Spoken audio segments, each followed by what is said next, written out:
Hi, folks. I was having microphone problems earlier today, so I thought I would check and see if it's working. It's working. Oh, yay. Okay. I'll remute myself. Okay. How's Steven?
Yeah, but I got it fine. I got the canopy and the rack on it. Okay, ready to go to work. Okay, good, good. Well, it's a nice truck. Yeah, I like a nice truck, so. yeah, I love it. None of those Tacomas are awesome. Yeah, that's awesome. That's just great. Good job. Thanks. Makes it a little fun to go to work every day. Yeah. Well, it's nice not having to put radiator fluid in every day. Yeah, there you go. Yeah. Yeah. Adding oil on a regular basis and. Yeah. You want me to mute? What did you say? Sorry, to come on.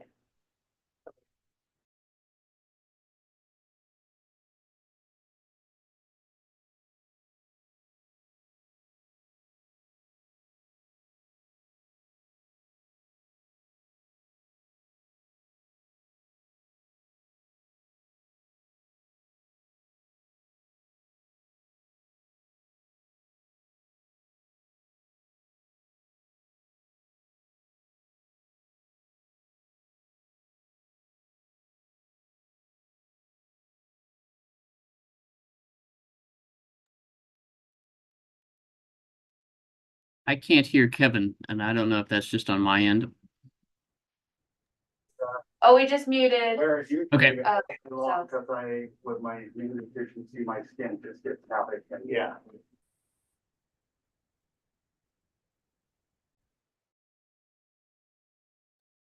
I will start the recording.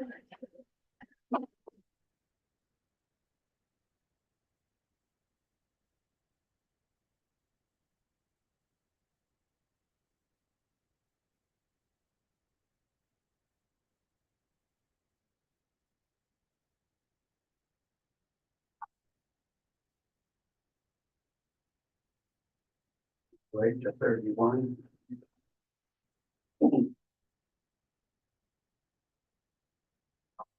I'm Has there been any problem signing into the public network? No. All right, we're ready. Good evening. The May 9th, 2024 Whatcom County Planning Commission meeting is called to order. Yeah. Oh, it's right over this. I'll call the roll. Kelvin Barton, that's myself, here. Daniel Dahlquist, Here. Jewel Dashmani, Here. Jim Hansen, Here. Stephen Jackson. Stephen Jackson. Julie Jefferson. Julie Jefferson. Frank James.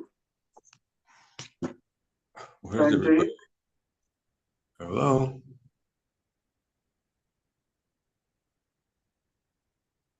Here, No, not yet. okay. Dominic Masseri, Here. Scott Van Dalen. Here. All right, would you please join me for the flag salute? I pledge allegiance to the flag of the United States of America and to the republic for which it stands, one nation, under God, indivisible, with liberty and justice for all.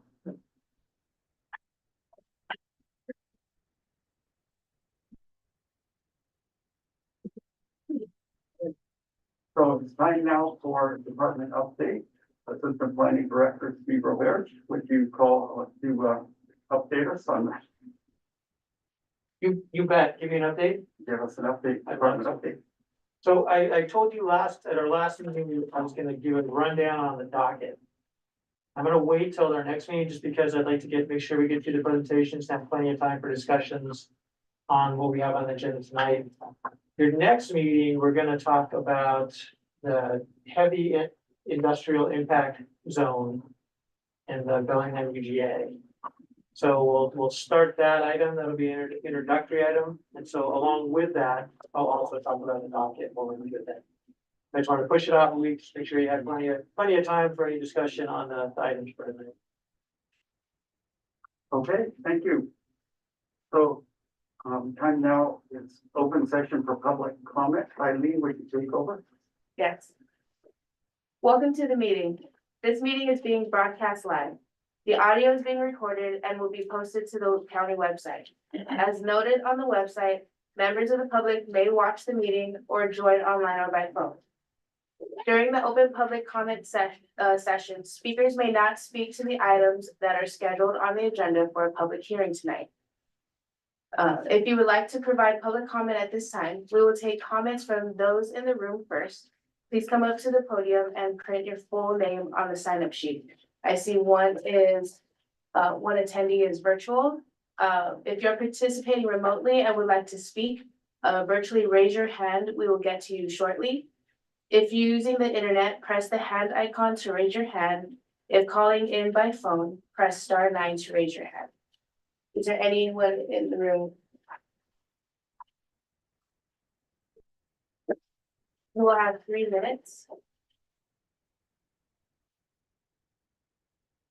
I guess it's gonna make my time go a little smoother if I stay here.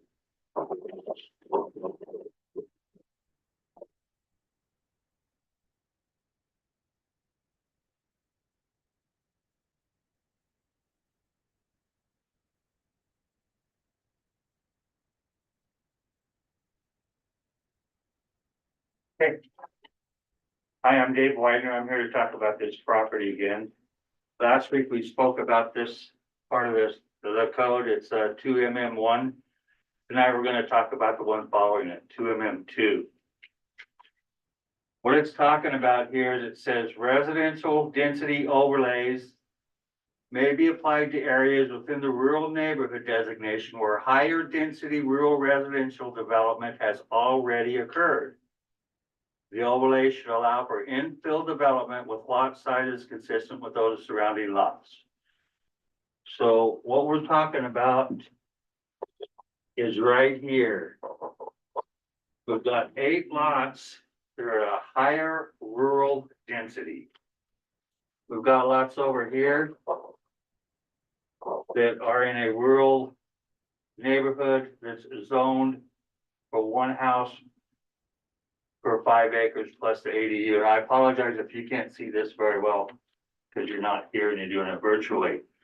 So it's my way of thinking that, and you guys pick your words carefully every time. I've noticed that. And so when this policy was established in 2012, you chose your words carefully. It may not have been you guys, but whoever was here. So they said you're not going to build any more than what it says here, but the next paragraph they left it out. They said pretty much if we miss something, if you've got a higher density in your neighborhood, you can apply that density overlay to your property. It's the way I read this. Now, I come here because this stuff was done in 2012, and part of the goal is to keep all of these UGAs the same.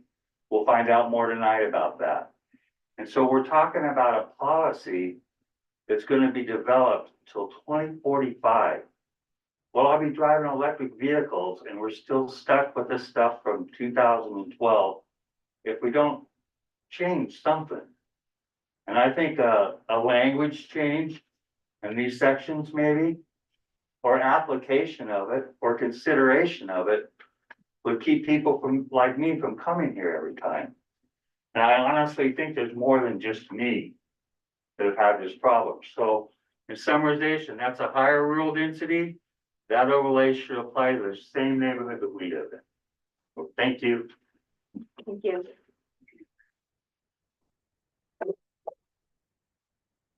Anyone else in the room wish to speak at this time?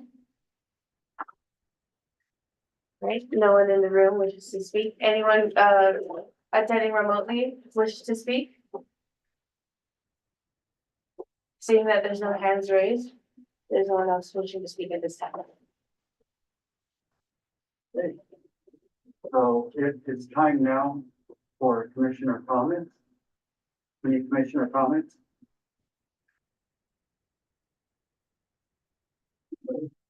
Seeing none, let's move on to approval of minutes for April 25th. I'm sorry. Here.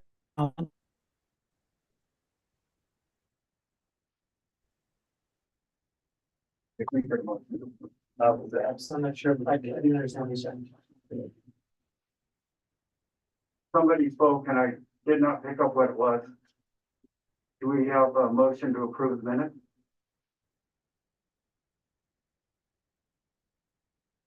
Hand raised on a tool.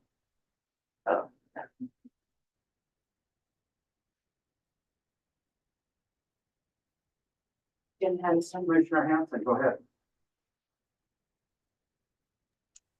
So moved. Do we have a second?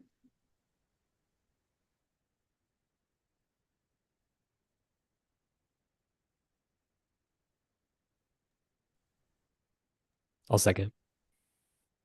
Okay, we have a motion and a second to approve the minutes. Are there any discussion, any corrections, additions? If we're absent, we abstain, correct? Just following Robert's Rules of Order thing?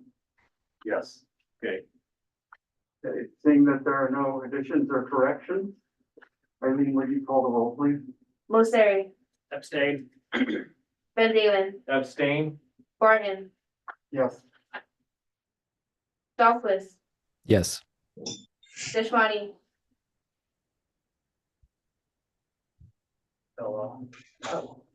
Hanson, Yes. Deshmani, I believe he dropped off. Sophia abstains. It'll be at the time. Oh, they're abstaining. Oh, so it passes still. If he comes back up, he's back. He's gonna. Wait, yeah. There he is. Deshwani, I apologize, Commission. I had technical issues and I switched to another device. So, thank you. I'm back. what is your vote for approval of minutes? It's to approve the minutes. Sorry. Okay, passes.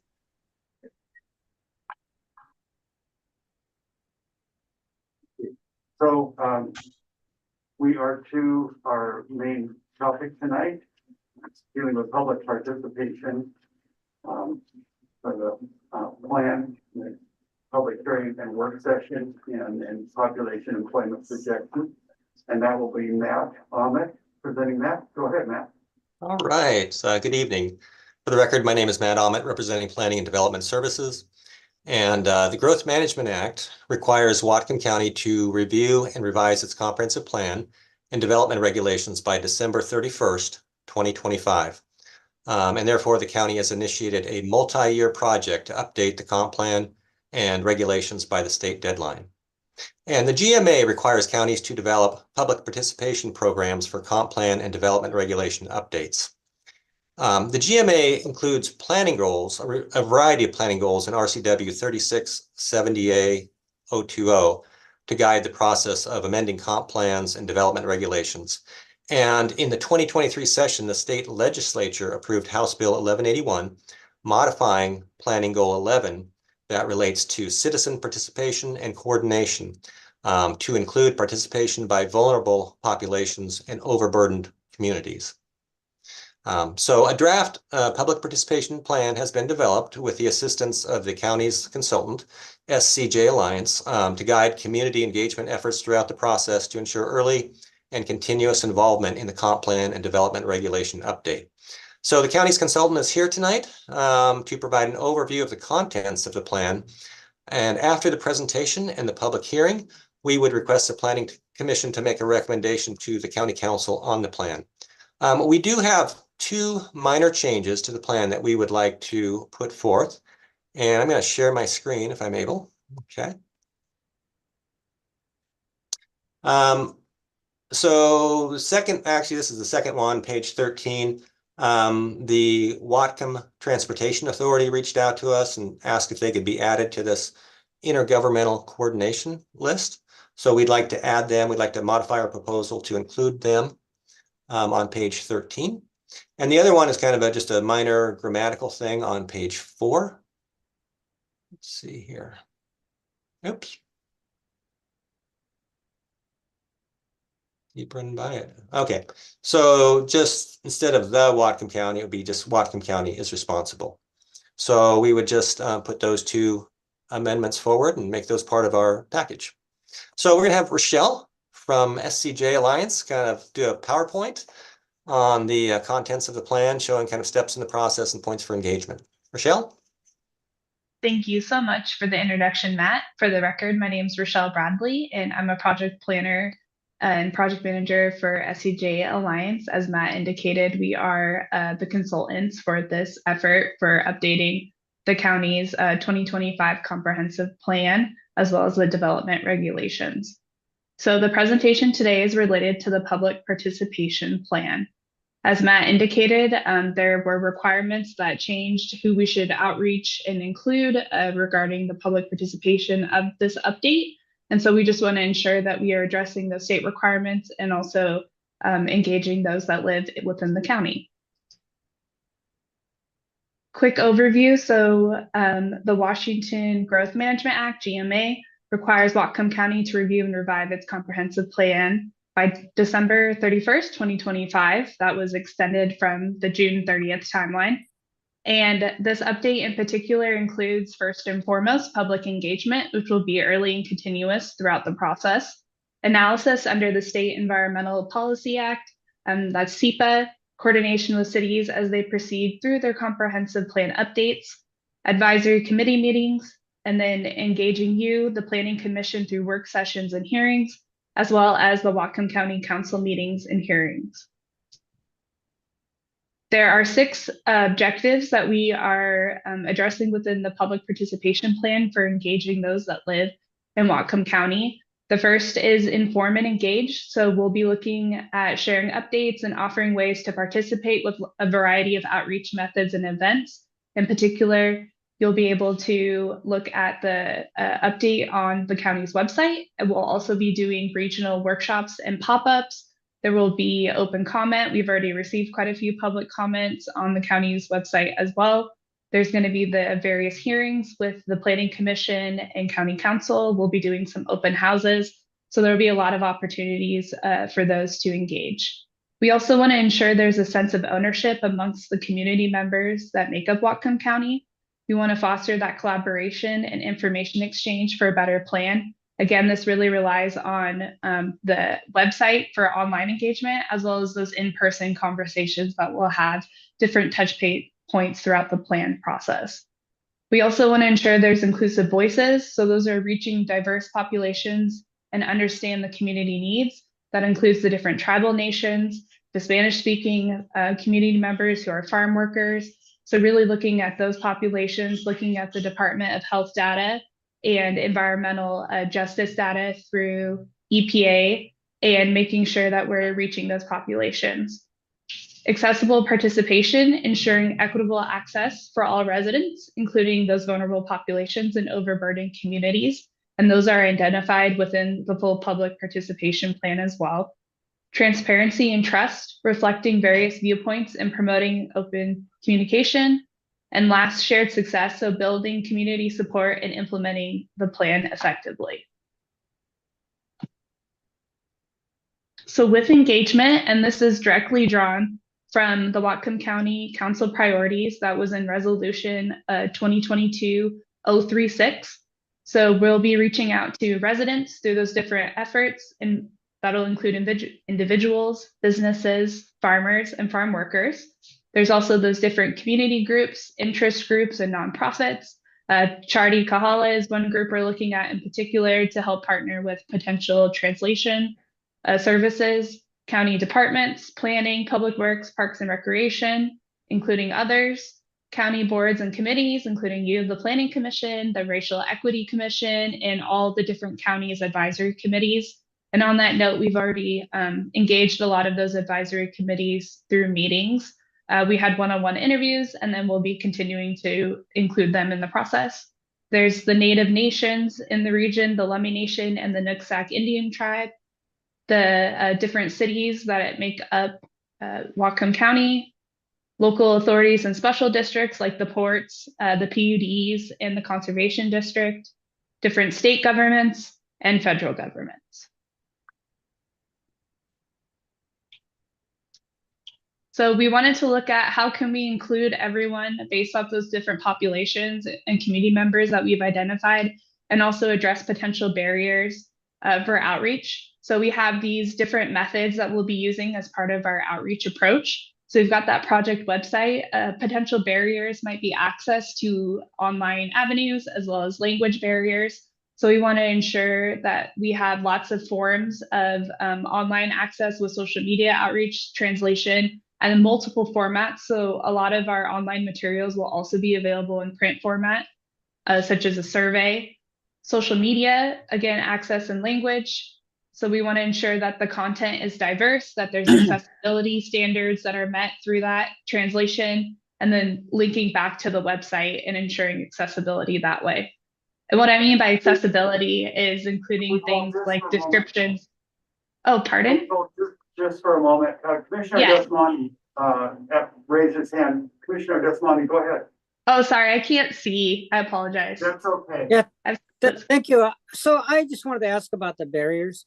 It seems to me that one of the challenges for public participation that is the question, why is this relevant to me?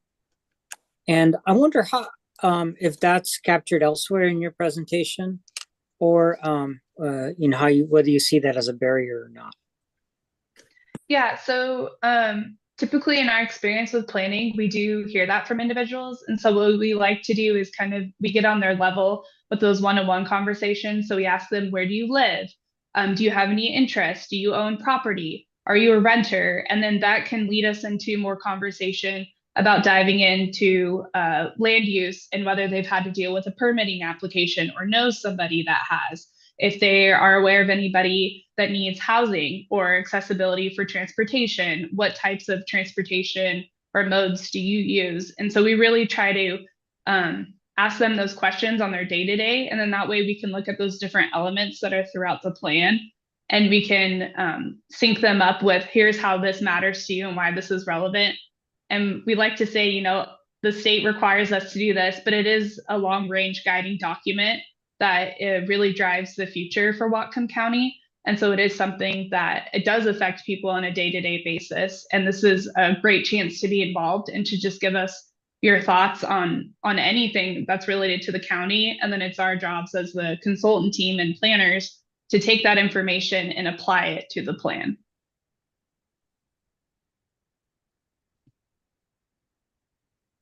I don't know if I fully answered your question, but I'm happy to follow up on that. Thank you. Yeah. Yeah.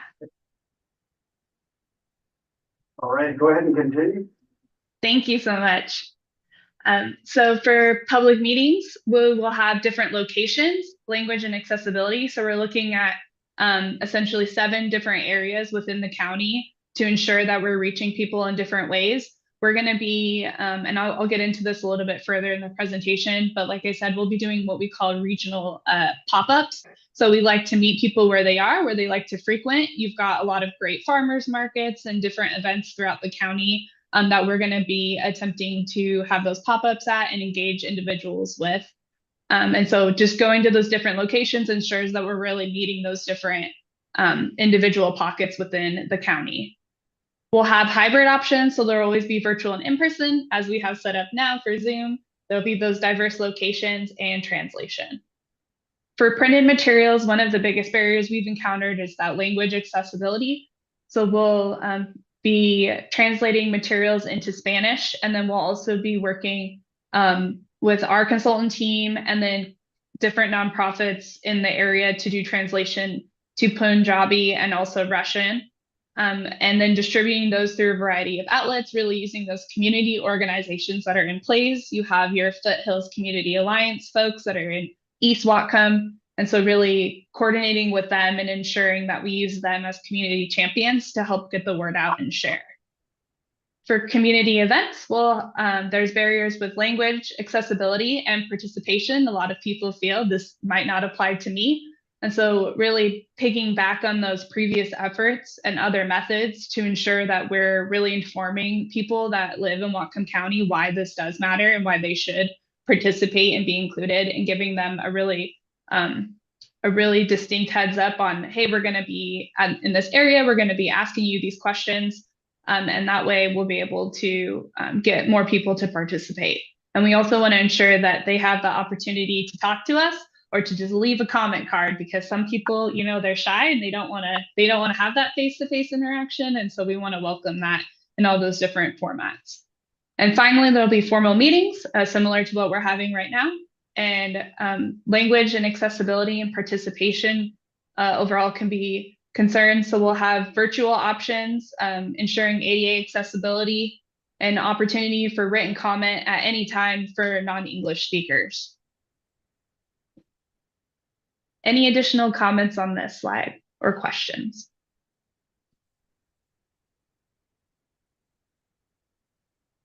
I'm not seeing any hands. Rochelle, go ahead and continue. Thank you so much. So as I mentioned before, there are individuals that are within Whatcom County that have been identified as vulnerable populations and overburdened communities. In particular, the EPA has put together through their justice or environmental justice 10, there's an environmental justice mapping tool that looks at different markers within a community, such as, ethnicity and race, proximity to like industrial areas that they know about, and like income, things like that. So there's a lot of different markers and indicators that they look at to identify communities as vulnerable populations. And so what we've done is we've looked at that tool. We've also looked at the Washington State Department of Health tool and identified where they're located within the county. For the most part, they're located within the tribal reservation boundaries. And so we do have on here the Lummi Nation, including them through interviews, letter opportunities, pop-up booth at the Stonefish Water Festival. So that's something we're going to be doing, boots on the ground. We're planning on attending that in about a month. And then the Nooksack tribe interviews as well, letter and pop-up booth in Nooksack, Everson, and Sumas. There's also a large vulnerable population within East Whatcom County, including Maple Falls and Kendall. And so we want to partner with that community alliance group that's already there in the Columbia Valley Parks District. They have their community meetings that are about once a month, and they are in hybrid format, which is great. And we're also planning, I know in the past they did those coffee talks. If you didn't know, is a previous planning effort that they had, and we're hoping to kind of revive that as part of this effort and engage those folks again so they can be involved with the comp plan update. There's also the health equity group that's in Whatcom County. So collaborating with those health advocates and utilizing existing communication channels. A lot of them established those, especially during the 2020 census, and still have them open. And so we want to ensure that we're using those community champions, as I said before, to reach out to those community members.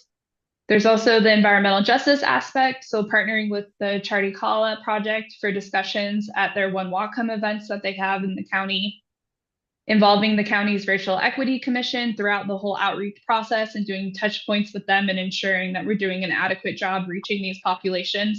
And if we are not getting those populations to come to us for events, then ensuring there's other methods that we use and other channels that we use to include them.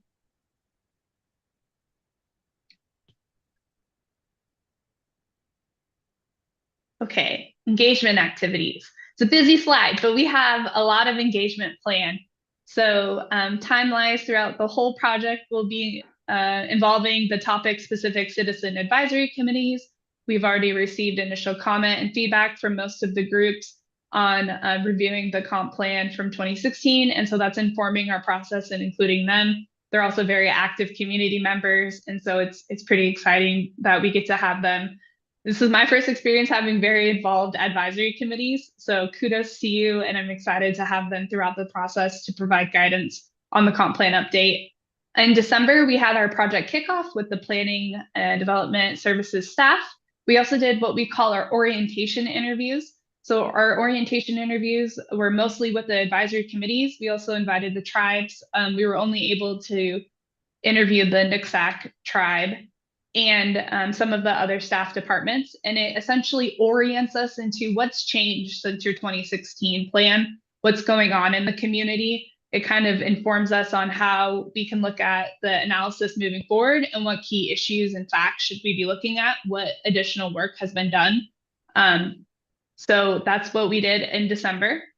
In June and July, what we'll have is simultaneously with the regional pop-ups and workshops I mentioned, we'll have the interactive community survey, which will be available online, and there will also be a printed paper version as well.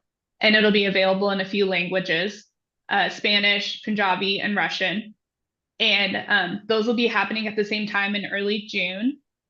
We'll have the survey open throughout the month of June and possibly also July. We want to make sure it matches up with the engagement events so that we can steer people towards taking the survey as well. The regional pop-ups and workshops, there will be several of them. The first round that we'll be doing will be in North County, essentially in early June. So that'll include the Sumas, Everson, Nooksack area, Blaine, and Linden. And then we'll also be reaching out to Maple Falls and Kendall community.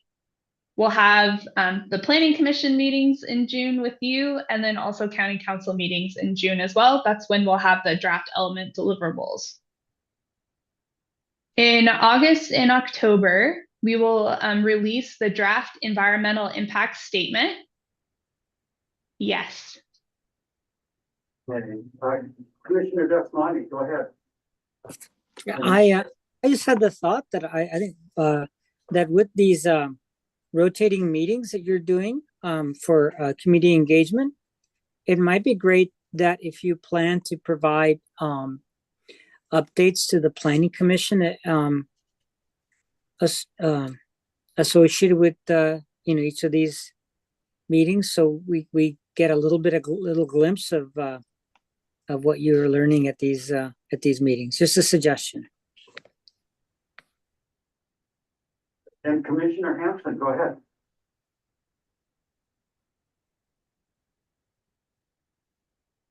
You're muted. Well, he's unmuting. This is Dr. Sorry, Smith. Sorry, I'm everybody. I'm in a remote location using a tablet, so it's a little trickier. I'm curious about the relationship of the timing between the input and your output. So I hear that we're having some raw feedback about the aspirations of the community, and I think that's awesome. I'm going to have a suggestion in a minute, but I'm curious as to how that works out in terms of when you will have chapters out and how public participation changes once there are draft chapters out in which their input needs to be more legalistic rather than aspirational. So how do you handle that? And then I'll have another short tidbit. Yeah, great question. So the intent of the early and mid-June outreach events is to get early input into the process. We'll also simultaneously need the draft elements submitted to Commerce at the end of June. So we will have just enough time with that outreach towards the end of June to incorporate comments as we are able. But if any comments in particular affect our future process, such as future analysis, the alternatives process for land use, then that will be something we'll have to incorporate through the final drafts or the final elements. At any point, we can receive feedback, whether it's the aspirational side or the legal side. We received a lot of that aspirational feedback through the orientation interview process.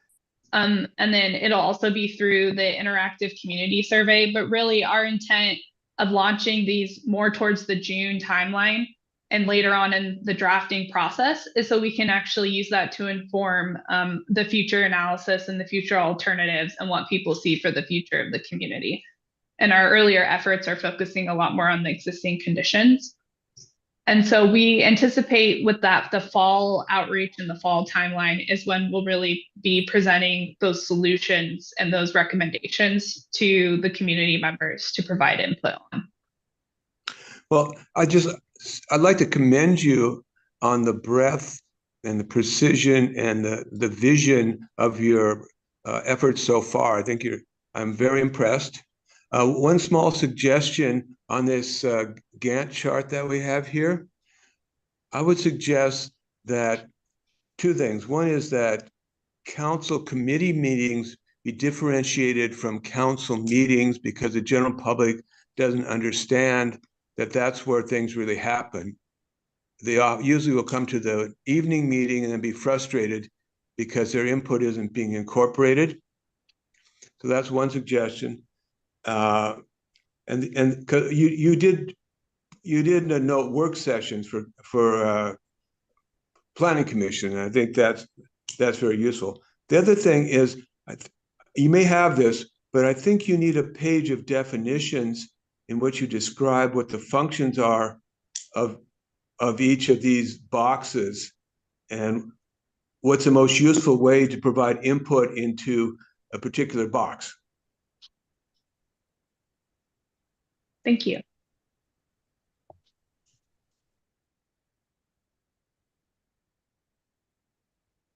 Go ahead, Rochelle. Thank you.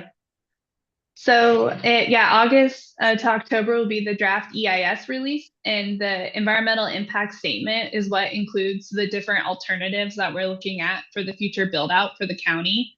So at that time, there will also be a comment and engagement period. There's separate hearing and meetings that we'll have to do for that effort as well.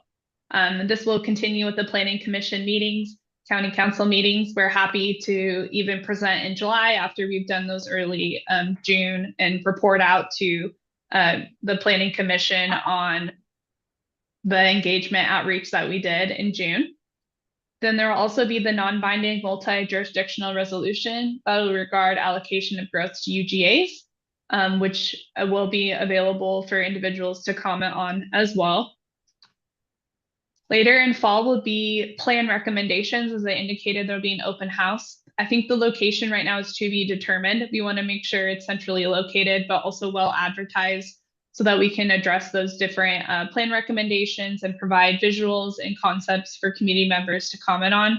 That way we can take that feedback and implement it in a way that makes sense in terms of policy and regulations. And again, we'll be involving you, the Planning Commission, and the County Council. And lastly, in yes. Can you hold just a moment? Commissioner James, go ahead.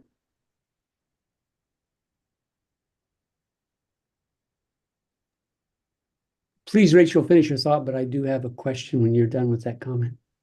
Okay. I was going to wrap up 2025 real quick. So there'll be the final environmental impact statement, which will also have a comment period, and that'll have the preferred land use alternative identified in it. That'll be informed by all the previous efforts in the DEIS and the comments that we've received from the community. There'll be work sessions, hearings and recommendations with the Planning Commission. And then lastly, towards the end of 2025 will be the final meetings, hearings, and adoption of the plan. Commissioner James. Thanks, Rachel. I was wondering, I know the county has a climate action plan, and I was wondering, is there some sort of crosswalk that would tell us how this, our process will interact with the climate action plan priorities that have been established?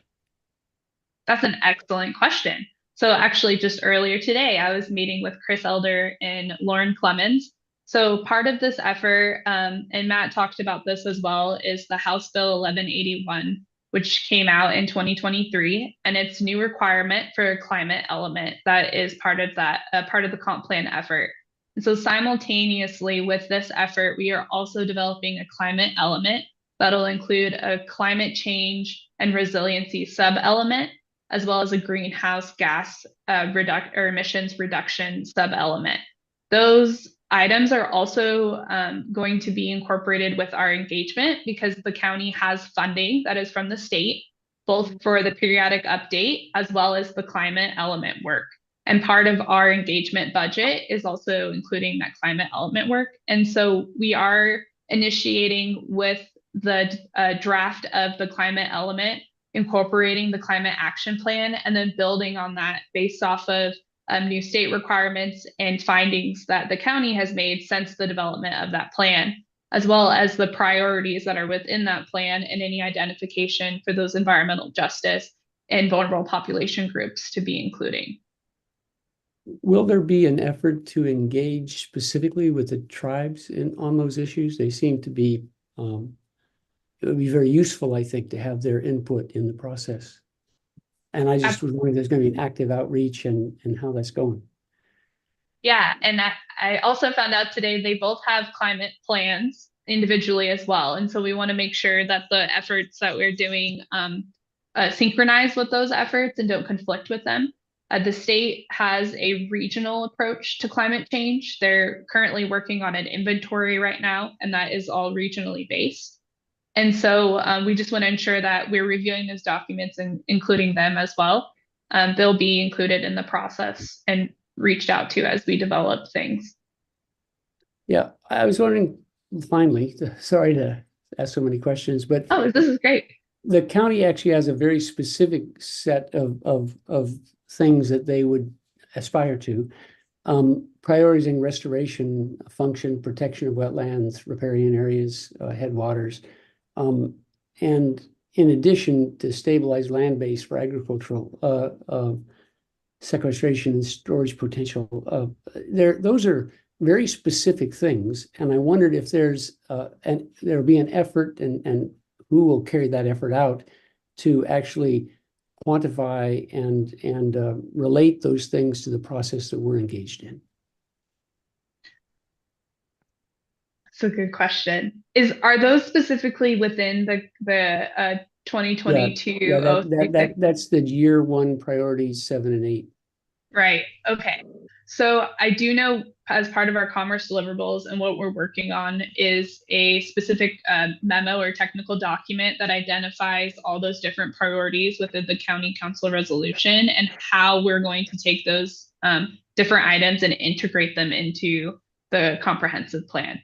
One of our first things that we've done is look at the existing policies that the comprehensive plan has and how that overlaps with a lot of those council priorities that have been identified and what those gaps are.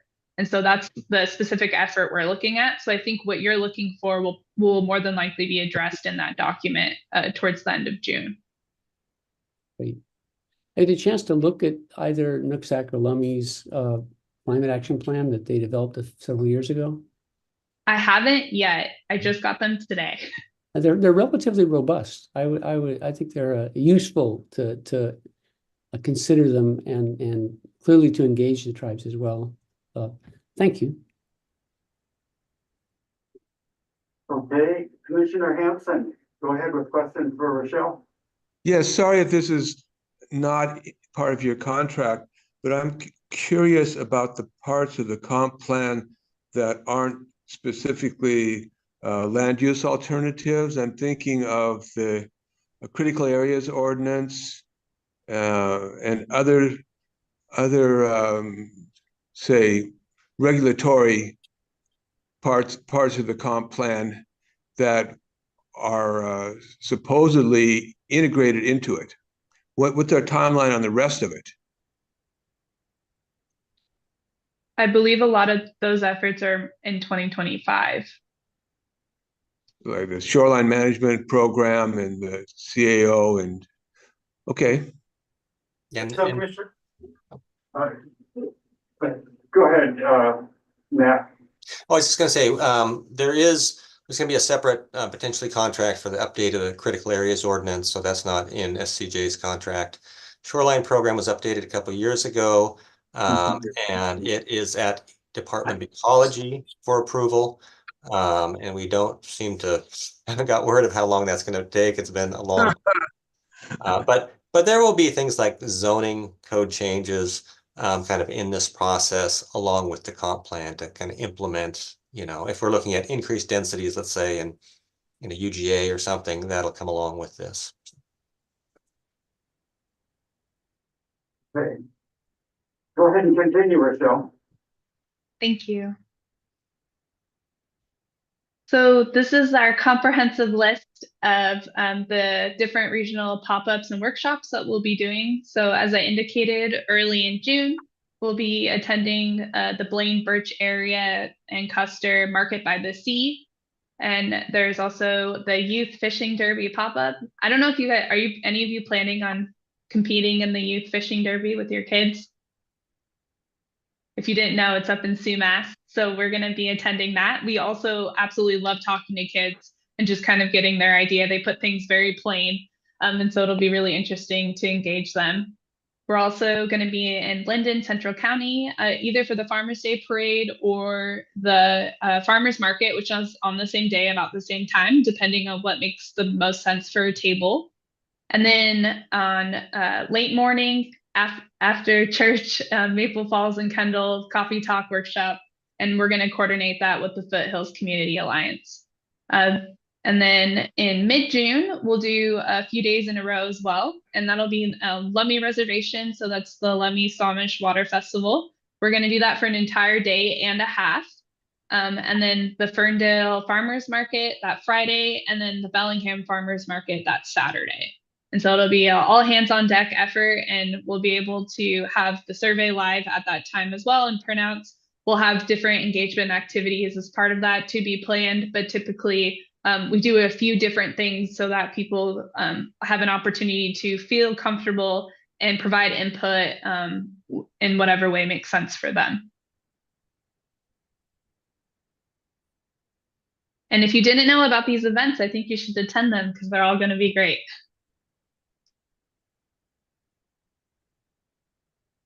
And so with that, this is our last slide concluding. So obviously Matt is the lead on the county side, and his contact information with the county's email is available for anyone that's also here that's public.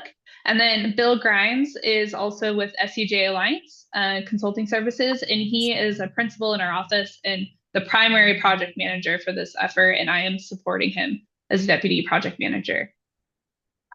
And there is a link to the project website as well. I'm happy to take any other questions or comments or considerations. Thank you.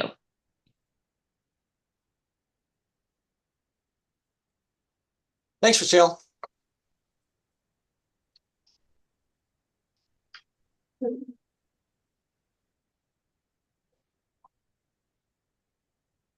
Wonderful presentation, Rachel. Rachel, pardon me. I really appreciate your candor and how well organized things are, and look forward to working with you. Thank you. It makes it easy. You have wonderful colors. Okay, Matt, where do we go from here? Okay, so we are looking for a recommendation. I mean, we need to open up the hearing, but then We will do that. Thank you. we are looking for a recommendation from the Planning Commission. If you have any questions or anything, any more questions, we can try to address those, but ultimately a recommendation to the County Council to move this plan forward. So we can take it to council, have them endorse it, and then, post it on the website and implementation. Okay, thank you, Matt. So we are going to, just a moment, Commissioner Desmani, go ahead. Chair, I was just going to make that motion. So we're gonna This, have public. let's hold this for a moment.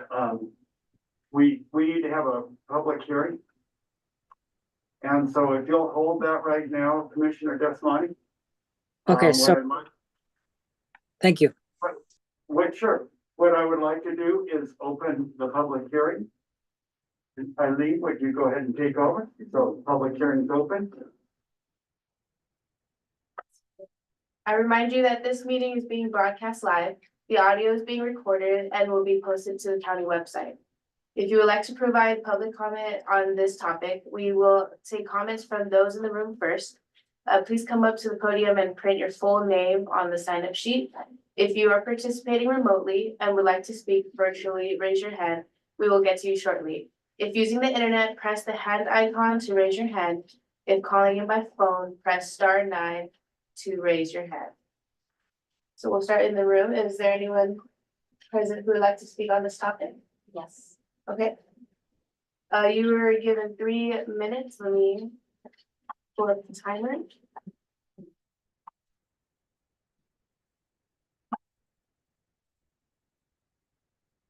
Please state your name for the record. Kathleen Greenbaum.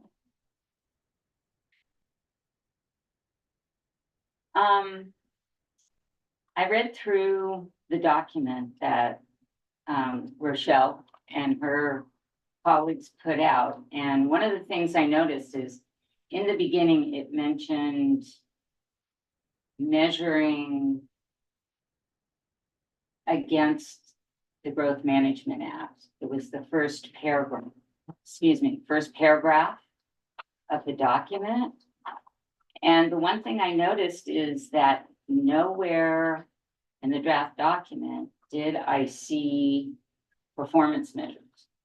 So one of the things I'm used to is you have a goal, you have something you want to accomplish, you have a strategic plan or steps to get there, and then you normally measure against your target to what your actuals are. So I would just encourage that the county incorporate some sort of performance measures into the whole comprehensive plan process.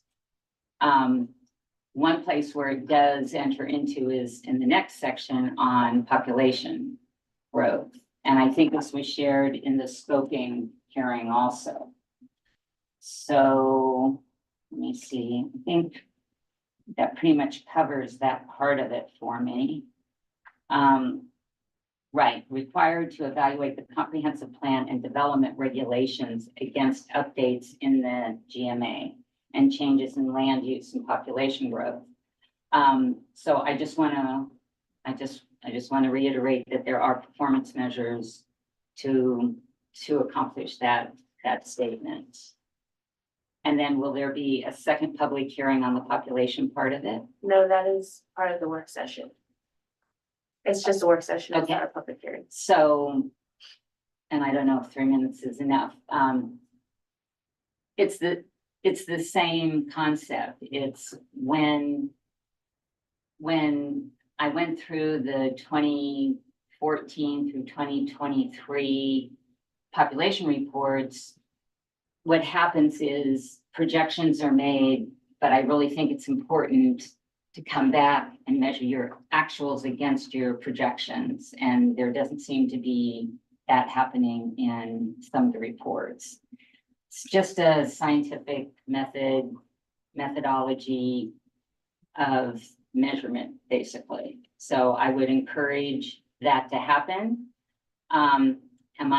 Did I hear it right that the regulatory changes are going to happen more in the 2025? This just seems to be moving so quickly. You know, some of it is getting input. There's a lot of getting input, but then doing something with that input Time. is tight. So I just want to make sure that there's time for me, you know, if I see something to be able to share it with you guys. And can I share my annotated documents with wherever I'm supposed to send it or share it?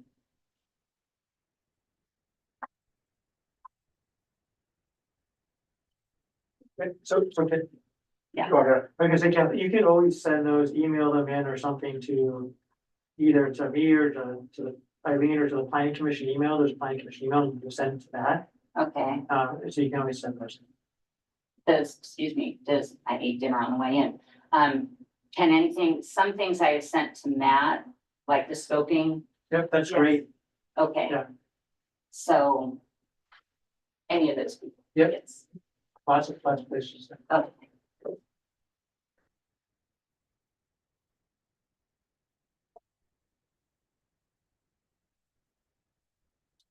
Hi, Dave Whitener again. I 100% echo what she's saying about performance measures. I'm very curious if the stuff you guys talked about in 2012, how accurate it was, because we're talking about stuff that's gonna happen in 2025. Back in January, I brought up the point that part of this contract, which we all agreed to, says that the job is to avoid incentives to build outside of UGAs. So basically, in 2010, we drew a line in the ground that no matter what the input is never gonna change. That sounds short-sighted to me. In a few minutes, we're gonna be talking about population growth and allocation, and apparently that's gonna be resolved in August and October. Where's the public participation in that? I wrote a letter to these folks in January asking for some ability to have public input. She says that I've got comments already, and I'll guarantee you I haven't got an email. I haven't got an email from anybody in this room. I reached out and I was told to come here and talk about it, that I would get input. I'd be able to provide input, and I haven't got it. I'm concerned about the wetland overlays. If you go in the other office over there and look at a wetland overlay over these UGAs, there's a lot of boundaries, that huge hurdles to be crossed. Costco can do it, but an average homeowner can't. So you've got property in the UGAs that are off limits because of wetlands. And the next thing, I'm a little upset that every one of the meetings, or 3 or 4 of them, are happening on the same day, June 1st. The one that I'll be attending is in Sumas, but I can't go to any others because they're happening at the same time. I think that's a little short-sighted. And back to performance measures. I would like to see an answer or hear an answer from you guys tonight if you met the projections from the last time. Somebody in this room knows, you know, and I think that would only be fair to all of us public to say, yes, we hit it, or no, we were off by 50%, but we were nowhere close, because we're talking about picking people and shoving them into UGA and guessing, and we can't cross those UGA lines because the contract says they're supposed to avoid incentives to build outside of UGAs. That just sure seems like it's not planning, it's shoehorning. So that's what I got to say.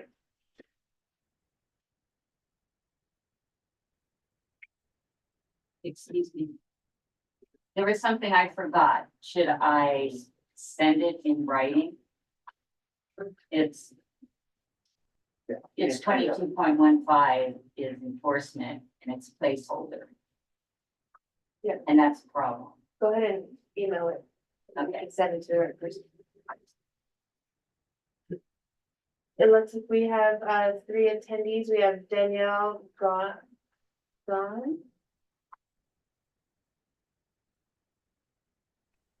You were close. It's Danielle Gahn. I'm the executive director at the Birch Bay Chamber. Rochelle, thank you for your presentation. I felt that the public participation plan was robust. And while it was clearly laid out, I echo what the other two said, where I didn't see anything included regarding who's being held accountable and how for following the plan and prioritizing the public participation. So I'm curious how you do intend to measure its success. How much feedback from the community are you looking to receive? I also feel that without a deliverable to measure, how do you know that the plan was successful? I would like to see more opportunity and accessibility as far as the pop-ups and workshops are concerned. I don't think that 4 hours on a Saturday at the Blaine Farmers Market will engage with as much of the Birch Bay and Custer populations that you're looking to connect to. More of these events, I think, at the beginning of the process will really drive the engagement in the surveys and open houses you have planned for later phases of the project. And I think it would also help to identify the gaps in your communication and the participation plan as well. This document contains a really comprehensive list of collaboration groups and organizations and ways to connect with vulnerable populations. There's a lot of representation in the groups you noted, but I think it would be an important exercise to identify who isn't represented and find out ways to better connect with them. The Birch Bay Chamber has been working to create a community advisory committee that would serve under the Whatcom County Council. We've been working on that since July of 2023. This committee would help to bridge the gap in communication that often occurs between Whatcom County government and Birch Bay's standalone urban growth area with over 10,000 people. We're often overlooked. The comp plan update process feels like the exact moment that the Birch Bay Community Advisory Committee would be valuable and would provide a voice in the planning process by fostering active community participation and collaboration. That's all I have. Thank you. Thank you. Is there anyone else that's attending virtually would like to speak?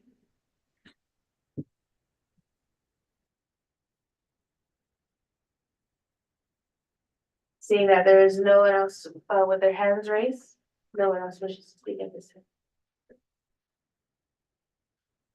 Since we have no one else to speak, wishes to speak, I'm gonna go ahead and close the public hearing. Commissioner Hampton, go ahead. I just want to commend those who came and spoke for carefully marshaling their information and their arguments and making constructive suggestions. And I think it's a real tribute to community involvement that they came forward at this time to assist us.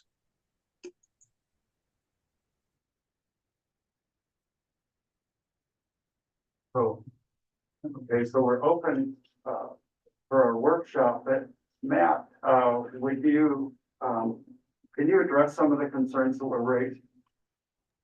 Would you do that for us, please? Yeah, and Rochelle, maybe you can kick in here. You know, when we're talking about performance measures, I guess we might have performance measures on, you know, public participation or performance measures, you know, on the actual comp plan and code amendments. With regard to the latter, I guess our ultimate performance measure is compliance with GMA. You know, the state legislature has adopted, you know, requirements that we meet, and that's really what initiated this project. We'll also have community goals, you know, that will come out of this. Not everything in the comp plan is required by GMA, and so, you know, goals are put in the comprehensive plan or amended in the comp plan. and then implemented through the zoning code and so forth. I do have some figures as far as population goes, population projections. So going back to the 2003 comprehensive plan, it had a projection for the year 2022, and the projection was 234,917. And the actual the OFM estimate for 2022 was 231,650. So, you know, in terms of trying to project or predict the future, I would say that was pretty good. The 2010 comp plan, and these have like the 2010 comp plan had a projection, I think it was through the year 29, but of course we don't have that information yet. But the prorated growth between 2008, which was the start of that planning period, and 2023 was in the comp plan was 2648 per year. And the growth estimated by OFM was 2538 per year. So again, that wasn't too far off. The 2016 comp plan, prorated growth between 2016 and 2023 was 3,028 per year. The growth estimated by OFM was 3,304 per year. Of course, if you look at charts of growth, it varies sometimes very significantly from year to year. We've had between like negative growth in the last 10, 15 years, between negative growth and 4,000 to 5,000 growth in any given year. And I guess really from a planning point of view, we're looking at a 20-year planning period. If you look at charts, sometimes, they go up, down, then projection is kind of smooth because it's impossible to predict, okay, there's going to be a pandemic or there's going to be a global financial crisis or something like that. So really, as far as that goes, performance measures are really over the longer term and not over shorter durations. And Rochelle, would you speak to the public participation plan performance, what you've done in other jurisdictions, and have you looked at that? Yeah, I mean, that's absolutely something that we can consider and we have done for other communities. I think a good way to approach that would be to reach out to those individual communities on what their particular outreach is that they would like to accomplish, because it's going to vary by region and jurisdiction. It's going to be harder to accurately measure if we say we want to reach an X percent population of this ethnicity group, because then we would also have to ask people which ethnic group they identify as, which is not typically something we include as part of our outreach. And so there are different ways that we can measure that, and that's something I think that I would have to consult with Bill about what that best approach would be. I think the other thing, when we did the Foothill Subarea Plan in the East County, this is like 2006 through 2011. One difficulty was a group up there who had come from a certain country, didn't trust the government from the country they came from, and I think they had difficult, therefore, trusting the government here and didn't get responses from that group. So, there are variables like that, and maybe Rochelle, maybe you and Bill can brainstorm on some of that, because Bill was part of that process too. I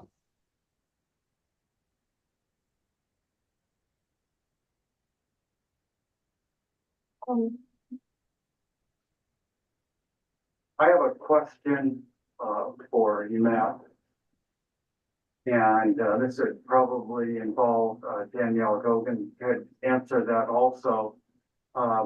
Being as Birch Bay is working hard on a community government, is it possible to add a meeting for them or someone to attend one of the evening community meetings? Would that be abnormal or that be feasible? Yeah, I think why don't me, Steve, and Rochelle get together and put our heads together on that. And Danielle, I guess I wasn't clear. Is that advisory committee, has that been formed or finalized, or is that still in process, or? Well, originally we had wanted to go underneath the county executive, and that didn't come to fruition. So we talked to our council members and they thought it might be better underneath the council anyway. The last email that I have from John is early April, and they had it in the hands, they had our documents that we had worked on in the hands of the lawyers, and they were going through it. And we haven't seen an updated draft at this point, but they were hoping that by June that advisory committee would be in front of council. Okay. Yeah, I think if there's an advisory committee formed out there, we can have some type of gathering. But again, I'd want to get together with our PDS management and maybe Rochelle and talk through how that might work out. Yeah, and the chamber is happy to partner with Whatcom County to help get voices from the Birch Bay community. I worry that trying to do it in Blaine you're not going to get as much Birch Bay input and Custer input for that matter, doing it at the Blaine Farmers Market.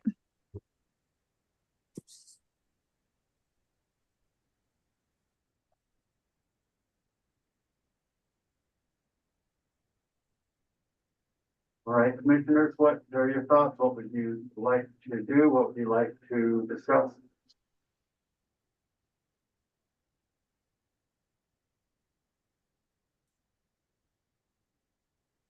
Commissioner Deshmani, go ahead. Well, yeah, I just wanted to make the motion so it's open for discussion and amendment. The public participation plan as presented.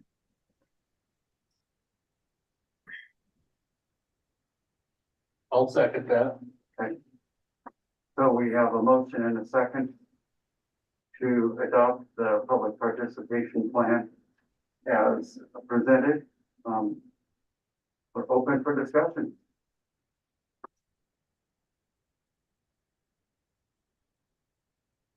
Commissioner Deshmani.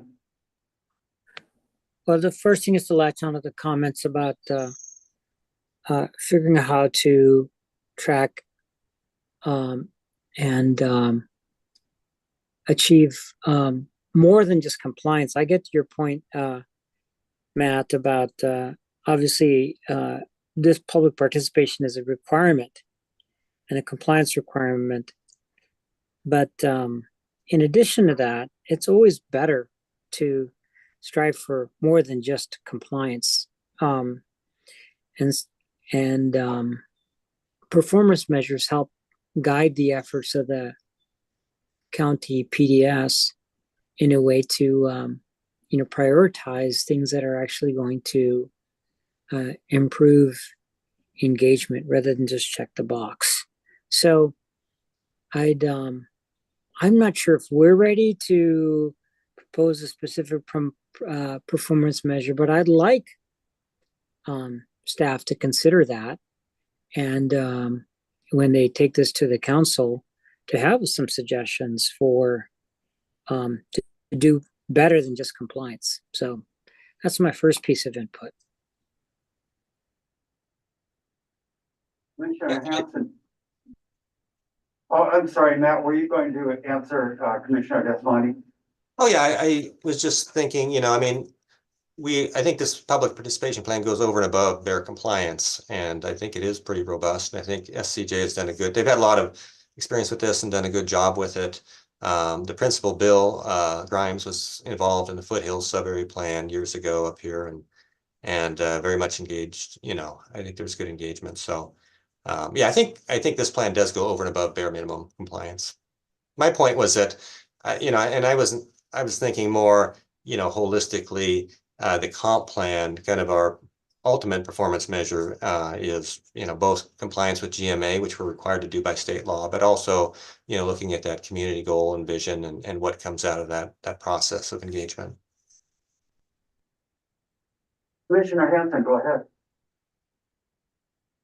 Well, I agree with Mr. Amat that the public participation plan is well put together, and I had a whole page of suggestions from the previous ones about how it could be improved, and I had to just throw it away because they got way out ahead of me on improvement. Where I'm concerned about measurable outcomes is in the goals of the growth management Act, and not just all the specific ones about so much this and so much that, but the no net loss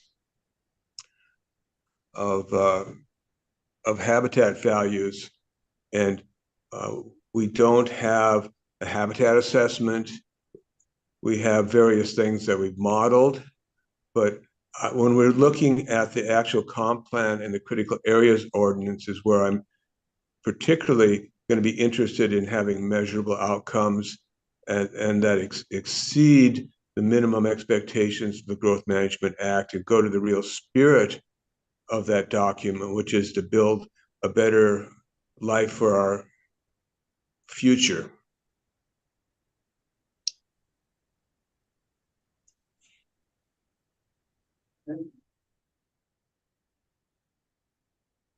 This is Sure, go ahead. Frank. I have one concern, and that is that hearing from people that are typically marginalized, I think is an important thing to try to do. I mean, I don't know that there's a perfect way to do that. Will there be a Spanish language component to the verbal input sessions that you'll be having? And maybe I missed that. I'm sorry if I did. Well, we don't have a translator for, the None of the people doing the presentations would be bilingual or able to speak in Spanish to do the presentation. Bill is able to speak in Spanish, and we do have a few Spanish speakers readily available. Are less so the Russian and the Punjabi. We would probably need to reach out to other groups, but we would be able to provide that if requested. Rochelle, are you thinking of maybe the pop-ups and strategic areas or the workshops? Okay, because then Yes. typically, yeah, okay, thanks. That's great. It's very helpful. Many of the Punjabis, of course, are bilingual in English as well, but and not everyone is. And I think it's important to hear those voices. Just speaking of my own experience, we did a community health assessment in San Juan, and we'd never done it in Spanish before. And when we did this past time, we got an earful. They felt not heard, not seen, and we're trying to accommodate that. And it's really changed how we communicate with the community. We have a much more robust, at least a bilingual approach to it that I think is helpful. They are a substantial, the Hispanic population is the fastest growing component of our community by far. And it considerably faster than other subsegments of the population. And they are, I think, often feel unheard. And so if to the extent that you can accommodate that in your presentations and ability to listen, that would be extremely helpful, I think. Thank you.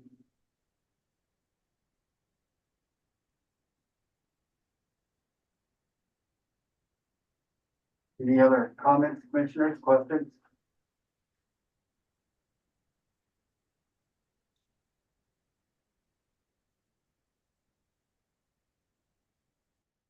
Are you ready for a vote? Seeing there are no more comments or or changes, recommendations. Eileen, would you call the roll, please? Yes. Van Dalen, Yes. Dahlquist, Yes. Deshmani, Yes. Hanson, Yes. Loseri, Yes. James, Yes. Barton, Yes. passes. Point of order, who seconded that motion? Van Dalen. Okay. Okay.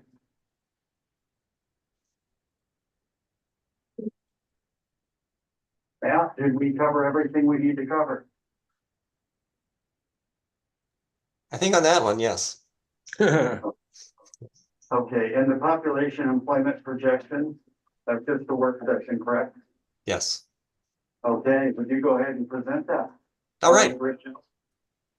Did you or Rochelle? Well, it's gonna be me and then Ted from a different consulting group. So Okay. all right, so For the record, my name is Matt Ahmet, representing Planning and Development Services. And the Growth Management Act requires Whatcom County to review and revise its comp plan and development regulations by December 31st, 2025. And as part of the comp plan update, the county and cities are undertaking a process to allocate population, housing, and employment growth to urban growth areas and the areas of the county outside of UGAs. But the UGAs must have capacity to accommodate the 20-year housing and employment projections.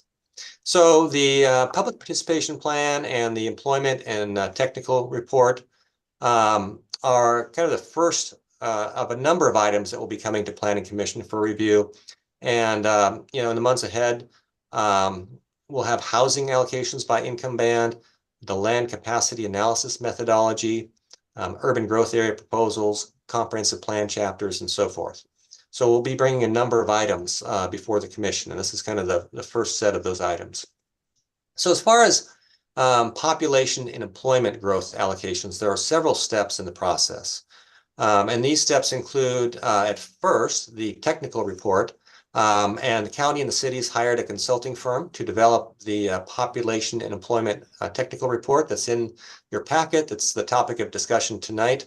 And this technical report includes preliminary growth allocations to UGAs and areas outside UGAs. So this report represents a starting point for public input and discussion by planning commissions and elected officials.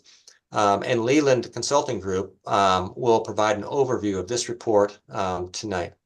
So this is kind of an informational report, and it'll lead into policy discussion. So there'll be kind of initial policy-based recommendations, and the county and the cities will issue these recommendations to adjust the technical allocations based upon things like, county goals, city goals, public input, infrastructure capacity, land capacity, etc. So this step will include a planning commission review and recommendations, and that would be tentatively scheduled for later this summer. And then we'll have the multi-jurisdictional resolutions. So the county council and the city councils will consider adopting non-binding multi-jurisdictional resolutions relating to growth allocations. And this will be after they get your recommendations on these allocations, your initial recommendations. And so this resolution would provide preliminary growth allocations for further analyzing land capacity, developing draft land use planning proposals, traffic modeling, formulating capital facility plans, and that type of thing. And it's anticipated that the county council would consider this resolution in the August to October 2024 timeframe. And then later on in the process, we'll have the formal planning commission recommendations. You'll hold, public hearings on various components of the comp plan, including population and employment growth projections. And then the planning commission would issue formal recommendations on the entire comp plan update, including the population and housing and employment by June 2025. And then in the last half of 2025, county council would, hold their meetings, hearings, and so forth, adopt the comp plan update by December 31st, 2025. So this technical report we're talking about tonight is kind of an informational starting point. It will provide the commission, the council, the public with kind of foundational information for later discussion and then policy recommendations relating to growth projections throughout the county. Basically, it's step one in a multi-step process to arrive at growth projections for the county.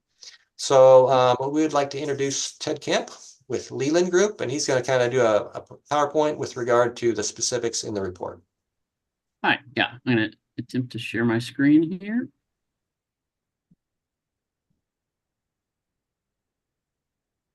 And turn this into presentation mode.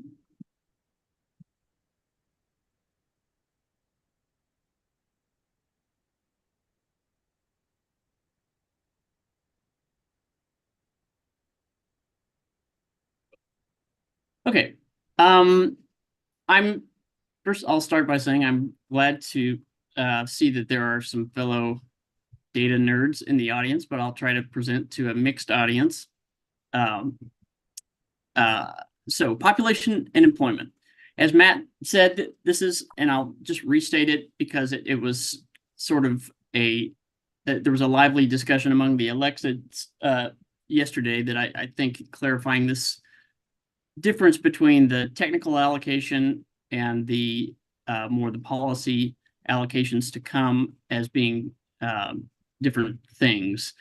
And the goal really of the technical allocation is to do as responsible a job as you can of looking into the crystal ball based on evidence and what we know about the demographic fundamentals and the trajectories of growth that have been happening, and try to predict as best we can where the county is going to end up in 2045 without any policy changes. And so that becomes a baseline for how to think about policy changes. I also want to recognize some great comments by Jim Hansen that Matt passed on today that I may address, some of which along the way.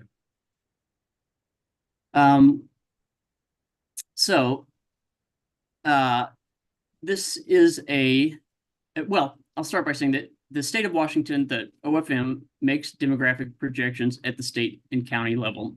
And these are professional demographers that have models of gender and fertility and can do a pretty accurate job, as you may have gathered from, Matt sort of comparing what had been predicted and what ended up happening in terms of at least total count of population. And so job one was really looking at those projections. They issue a low, middle, and high set of projections for population. We're most concerned with the middle, but need to look at the high and low in addition to see if those make sense and represent what seem like good predictions based on what we know going forward. You see on the chart there that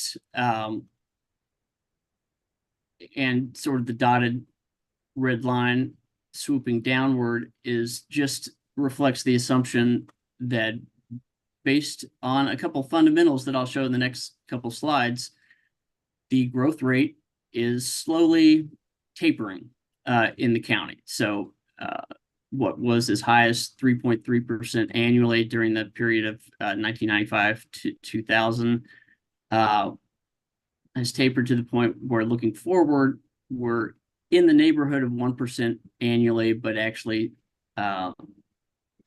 sneaking downward a little bit. Again, the reality, it will probably be about as volatile as what's on the left side of the graph, but the best we can do going forward is usually a smoother line. So there are three main components to population growth, and really you could think of it as two main components. There's the natural increase, which is sort of births minus deaths, and then there's net migration, so number of people moving into a place minus the number of people moving out.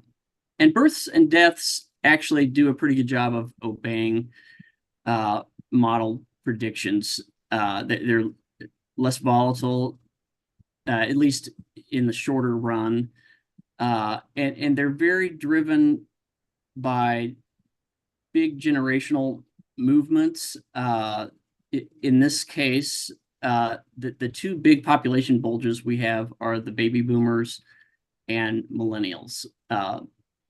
Boomers are mostly in their 60s, a little bit hitting 70. Millennials are mostly in their 30s, but it's a pretty wide group. And the boomer group, the front edge of the boomer group, is nearing sort of average life expectancy. So you see increasing death rate assumed going forward as that bulge moves along. And millennials, like my oldest child, are doing a terrible job of making babies. So the birth rate is declining largely because of that. Although the decline actually started before millennials, but it's really the main part of the problem now is just lower fertility rates in the group that normally historically we would expect to be doing the most reproducing. And so after a little bit of a plateau as we recover from the sort of a COVID blip, that's assumed to continue going down for the next couple decades. What is more volatile is the annual changes, and this graph is in 5-year chunks of net migration. That's much more susceptible to changes in the economy, and especially regional differences in what the economy's doing. So in years when the Pacific Northwest is booming relative to the rest of the country, you'll see high net in-migration, and the reverse of that is true. So we get a pretty jagged line on the left-hand side of the graph, but if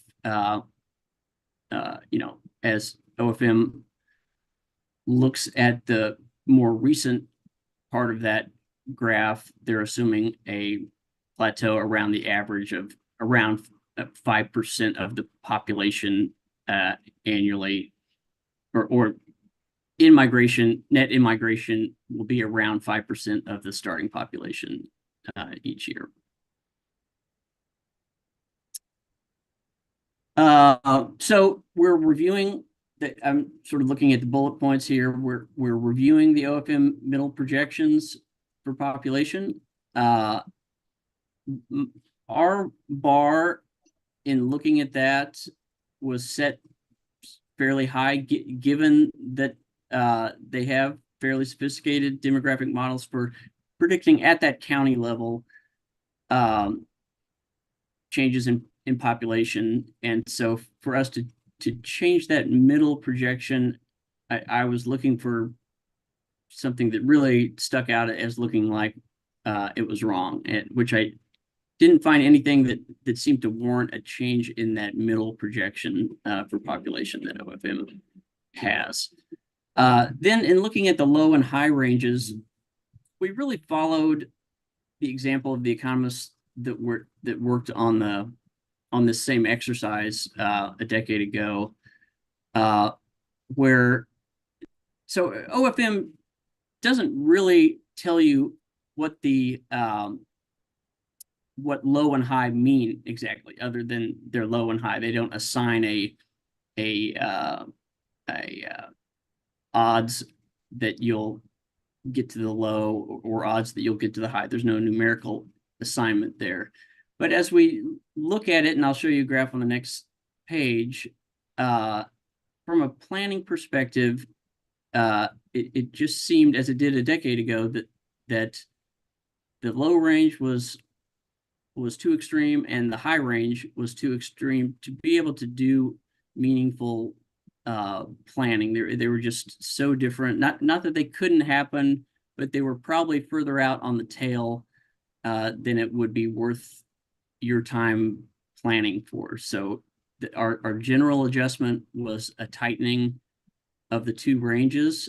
So we brought up the low range some, and we also brought down the high range. I'll go ahead and skip to this chart. So the outer dotted line is OFM's high projection. The orange dash line is their low projection, and we adjusted the low more than we did the high, and the reasoning for that is that in some sense the high growth projection is kind of a worst case scenario. Worst is not the best word, but if you were to grow as fast as the high and weren't prepared from an infrastructure standpoint, that could be pretty negative. The reverse is true somewhat, but not quite as much. So in short, we adjusted the low more than we adjusted the high.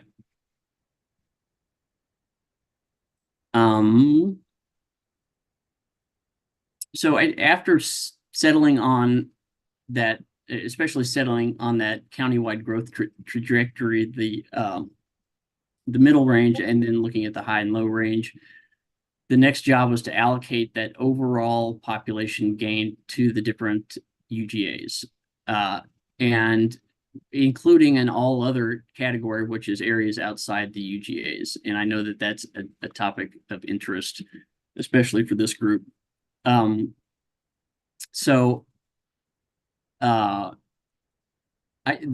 always frustration, I think, with the job of forecasting that it's backward looking. But in a sense, the only evidence we ever have is backward looking. So it's getting a sense of the trajectory, especially as the recent trajectory. So the past decade, where did population growth occur? And that ended up being our guide was the share of 10-year county growth over the past decade. We assume that to hold steady going forward towards our horizon period.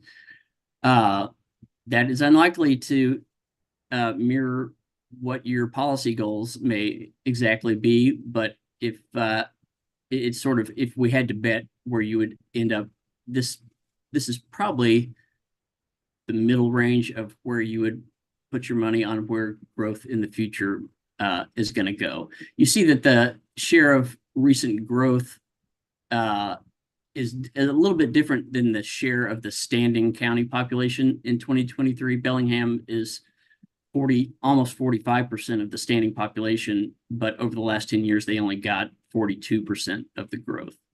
Whereas places like Ferndale got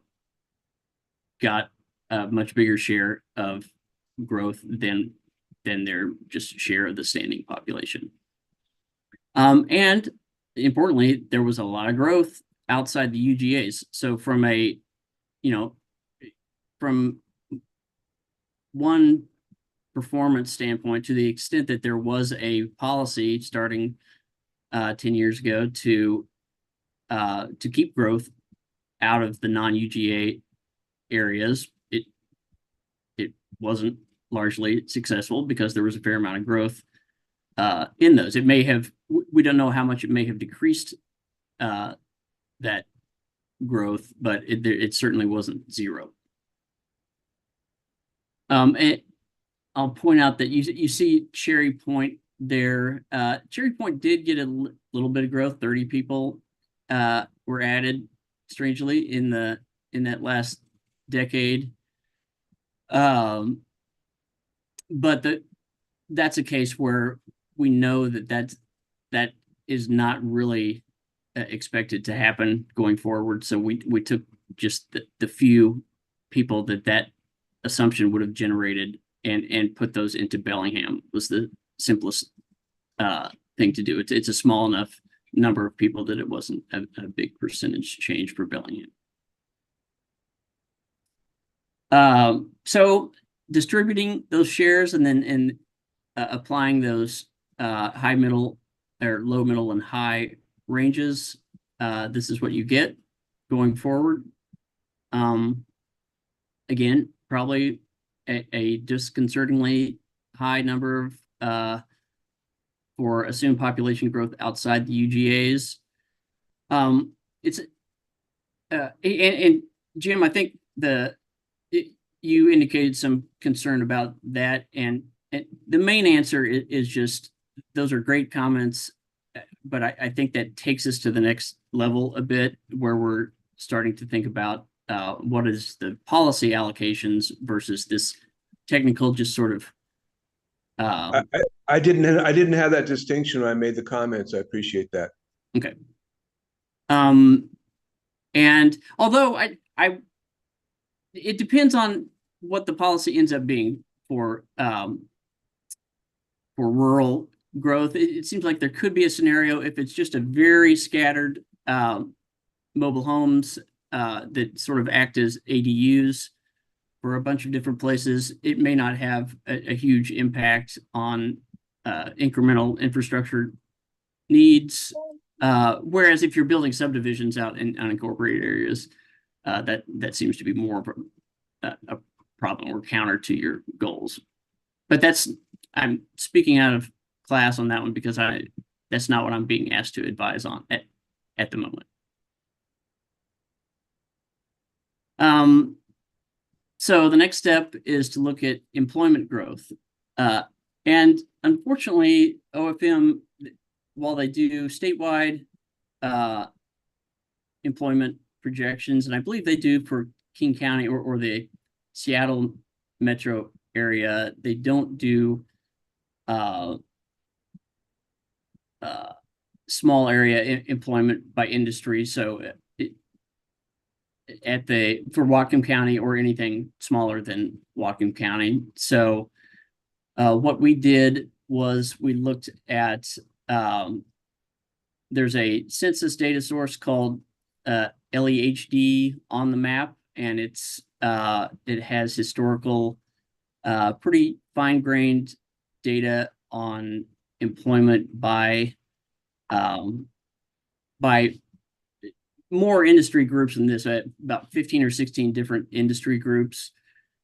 So we could look at, in a similar type of exercise, look over the past decade at where growth occurred across the different UGAs, and look at that differently for these sort of collapsed land use categories or industry categories, resources, which is mainly ag in this county, industrial, which is manufacturing, warehousing, transportation things, retail, which is just retail, and commercial, which is a sort of a grab bag of a lot of services, hospitals, education, hospitality, office, a lot of things, but that tend to have sort of similar zoning definitions, and that's really the driver behind why these four groups were selected. I didn't invent these four categories.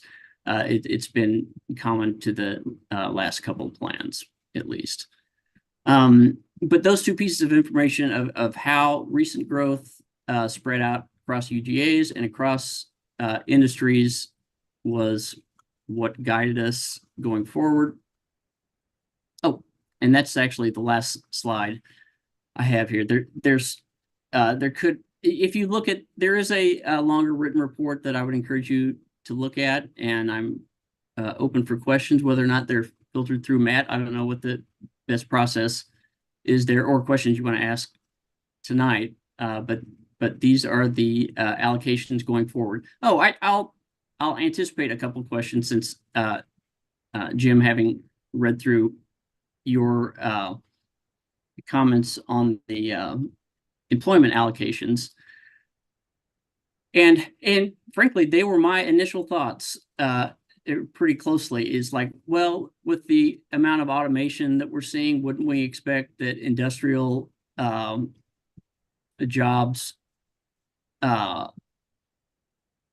would, as a industrial humans in industrial jobs would be less and less needed over time, and so the ratio of population to employment, which we had to rely on since there were no direct employment projections for Whatcom County. But if you look back at the past decade, and knowing that automation has been occurring over the last 2 or 3 decades, and it's been pretty hot and heavy over the last decade, that ratio has been pretty static. It hasn't varied too much between 0.47, I think, jobs for every resident.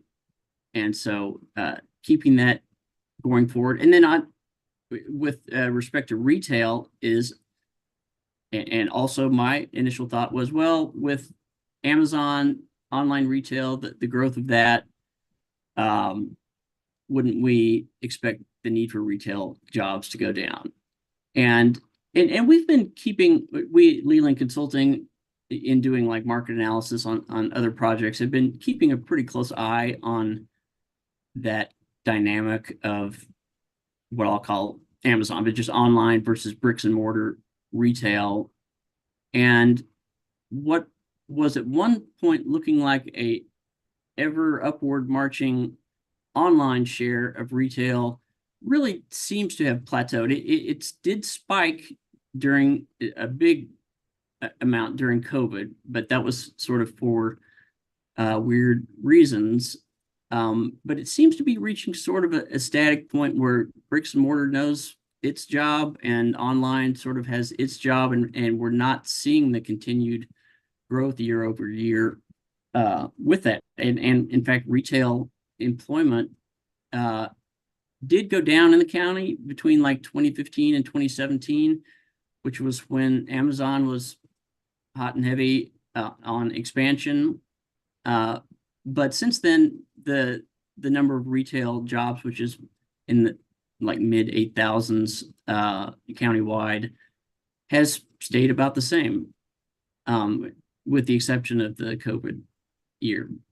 So those are sort of two counterpoints, Jim, I would say, on those, although those were great comments. But to me, it wasn't worth the complication of sort of going off the board with how to allocate it, or of deviating too much from just recent past trends. I'll end with that, and Matt, you can wrangle questions. Hold on just a second here, Ted. Commissioner Hampton, go ahead. Splendid work, Ted. One other question, one other crystal ball point that I wonder if you have data on is the demographic transition of the age component of Whatcom County population and the impact that will have on jobs.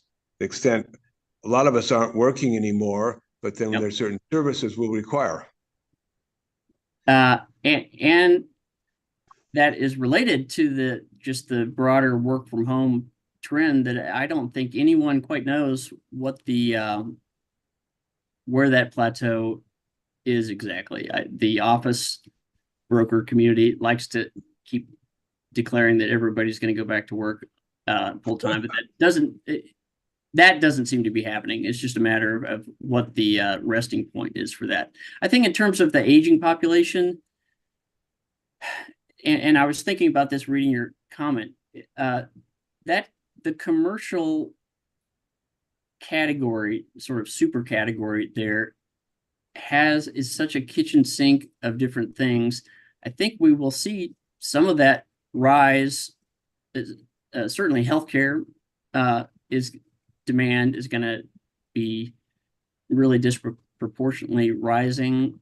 But office, the whole office sector, finance, real estate, insurance, all that stuff, it falls within commercial. So some of that that will be tailing off, it kind of may counteract the areas that are on the increase. So I think if we were forced to allocate across a finer grained set of industries here, I would be more tempted to take that into account in sort of fine tuning.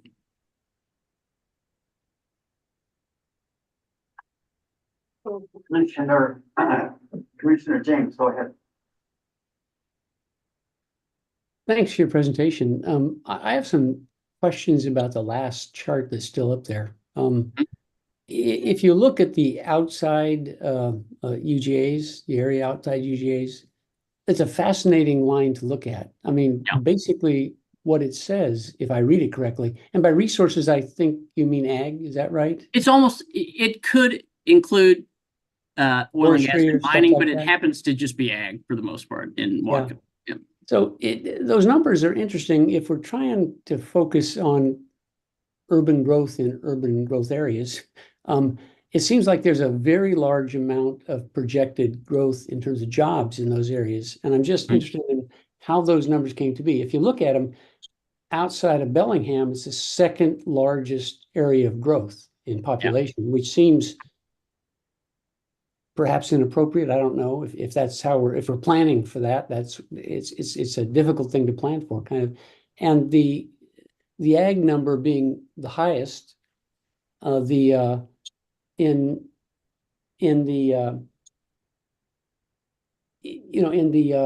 it's the second highest after only Bellingham in commercial, which also seems puzzling to me.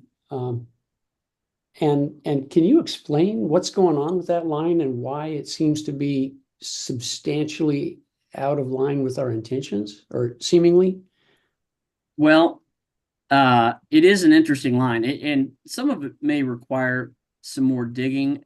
I'll start by saying that just ag has really most every community that we look at that includes some rural portions has been surprising in the amount of ag employment growth that has happened in the last decade. It's been a good decade for ag, and that's an industry which has had tons of automation, but yet we're talking about headcount of employees has really increased recently. But I know that it's really those other groups, isn't it, that are more head scratching as to what exactly is going on there. All I can say is that the industries that make up those groups did grow in roughly that proportion within the unincorporated areas. Now, I will say, if you look at a map of Whatcom County, there's the amount of land that falls in that non-UGA area dwarfs the combined UGA area. So on a per acre basis, I'm sure that it's the lowest in terms of allocated. But our goal is to have it that way, right? Is to have it go away for the most part. Exactly. It's some of it. Well, it may be worth some follow up to pinpoint exactly what industries have been driving that within industrial, because there are transportation and warehousing things. I know that those uses, it's not uncommon to have those uses in rural areas, kind of in service of ag. And to some extent retail, there are ag related retail things that are pretty common in unincorporated areas. Commercial, again, is such a grab bag that it would take some more looking for me to see exactly what industry groups were doing that growing. As I think about hospitals, education, and those things you mentioned, it doesn't seem likely. I mean, I think that's an area where I'd like to know a lot more about exactly what leads to those numbers. Are you still just seeing the PowerPoint, or do you see my? We see your slide overlaying the PowerPoint, yeah. But you see the spreadsheet there? Mm-hmm. I was just going to look. I mean, this is sort of sausage making, but I was going to. But yeah, it's gonna. I have the growth in each of the UGAs, and then the outside area. Well, no, I can tell you right now.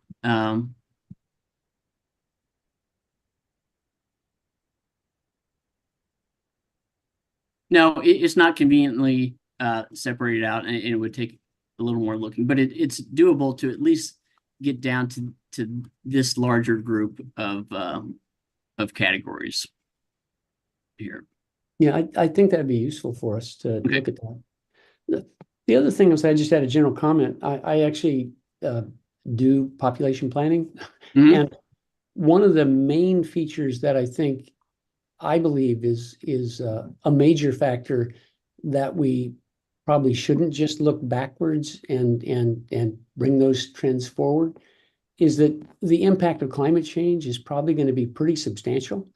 And the good news for us, I suppose, is that most of the long-term projections over the 20 to 40-year range kind of predict us doing a lot better than other places in terms of climate tolerating climate change.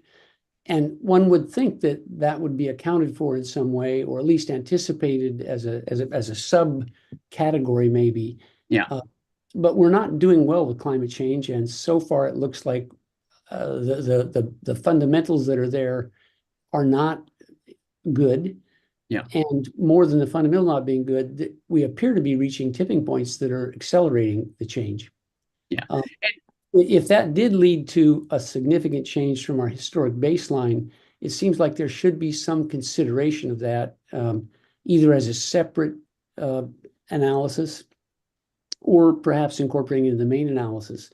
But I think the tendency to project prior, I was trying to do that with COVID, being responsible for a large population of people, and what I can tell you is it didn't work at all in COVID. It was a dynamic changing thing, and we were dead wrong on most all of any projection that projected what was true in the past forward didn't work. Yeah. And I think climate change is that same, not as dramatic, but it's a similar sort of thing with most of these projections are best guesses. These are not based on science. They're not the 95th percentile out on the sides. It's not it's not the kind of precision that one would have with other statistical procedures. And I think the uncertainty is great on this. And if anything, I think we could dramatically underestimate the number of people that would be living here. And that might particularly impact these areas outside the UGA because they're relatively unprotected from population increase, as is demonstrated in your last chart. Yeah. In terms of employment as well. That's a good point. And I will say we did, actively think about future climate change as being a driver of growth, which I think it will be. But I think what in our mind was a probably equal counter balance to that would act to slow growth is the difficulty, is the trajectory of affordability is so difficult and will naturally cause that will act to taper growth possibly to the same extent that climate change will attract growth, just because it's that. And another sort of minor factor is that you do have a floodplain issue in a lot of your remaining developable land that may act as a constraint on how much of potential climate-driven growth you can absorb. One additional thing I just offer is that the population pyramid, as you know, is heavily weighted to elders, and they are very mobile, and they tend to be better off, well off financially. I just think all those things would push me in the direction of having some pause in making these assumptions we're making. I think during a time of climate change, that very large population of elders are going to go where they want to, and they're going to go places where they can afford to go, and they're relatively well off. So I don't see the fundamentals being quite the same as what you've described. I see them a bit differently.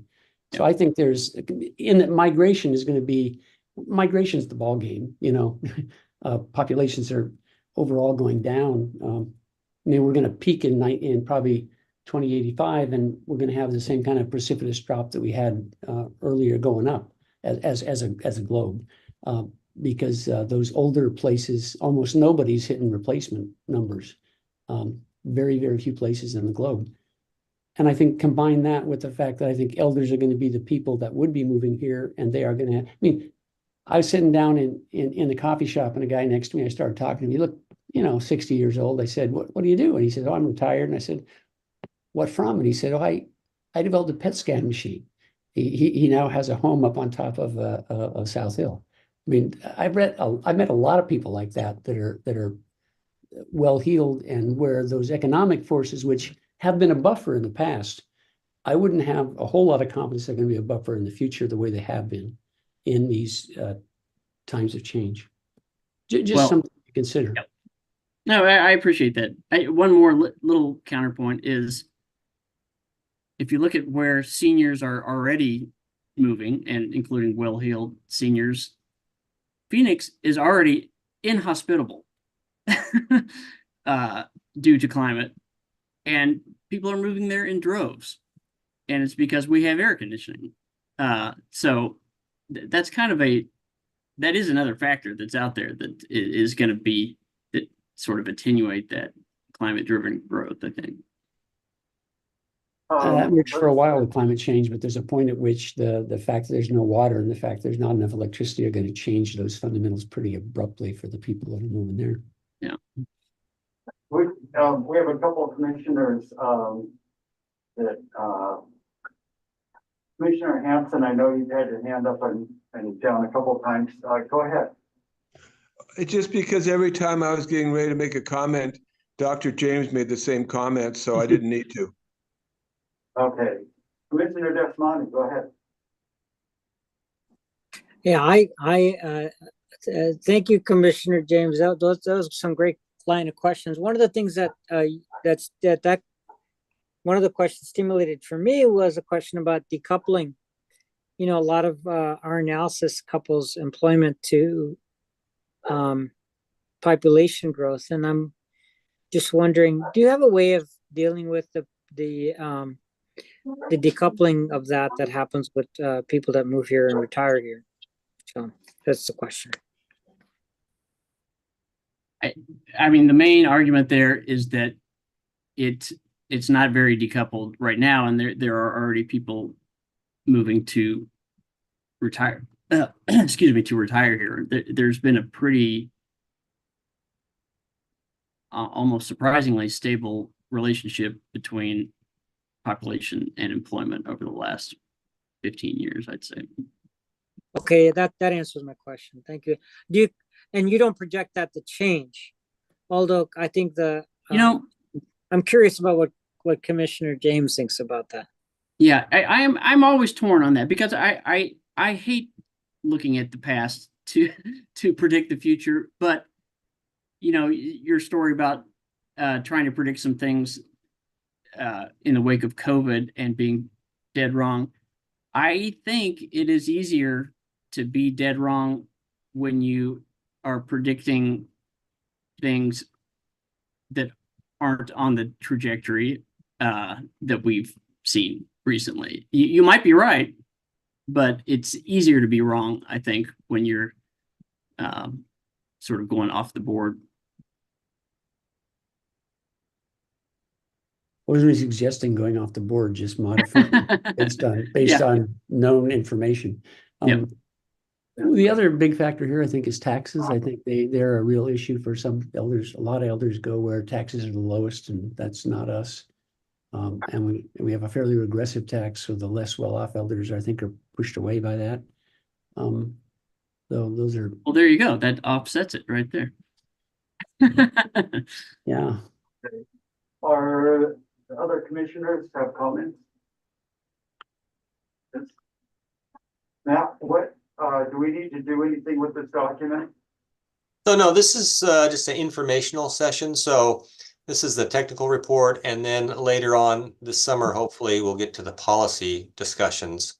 So in the environmental impact statement, there'll be a range, you know, kind of a low, medium, and high alternatives that will be analyzed by SCJ in that EIS. And at the end of the day, the Planning Commission and County Council will look at, you know, policy considerations and adjust, you know, things in the technical report, and can, you know, the cities are going to be making recommendations on what they would like to see for their cities as far as population and employment growth. And again, I think I mentioned they'll be looking at the land capacity and their infrastructure capabilities and how much it might cost to modify, you know, infrastructure. Or some of them have talked about, you know, possibly modifying urban growth areas because infrastructure might be cheaper in one area than another. If you don't have to pump sewer up a hill, gravity flow, that type of thing. There's, flood issues up in Everson, Nooksack, Sumas, that will be taken into consideration. So there'll be recommendations from the cities with regard to these population projections for their areas and associated urban growth area boundaries. So all that'll be coming basically to Planning Commission, starting later this summer. So at this point, yeah, go ahead. Are there any other questions for Ted or Matt? We've been on this one quite a while, and it's okay if we have more questions, but are there any other questions? Okay, let me just move on. Is there any unfinished business or new business?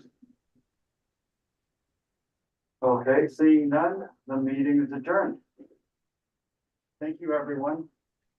Good job. Wow, thanks. Thank That's you. awesome. Thanks, guys. Thank you.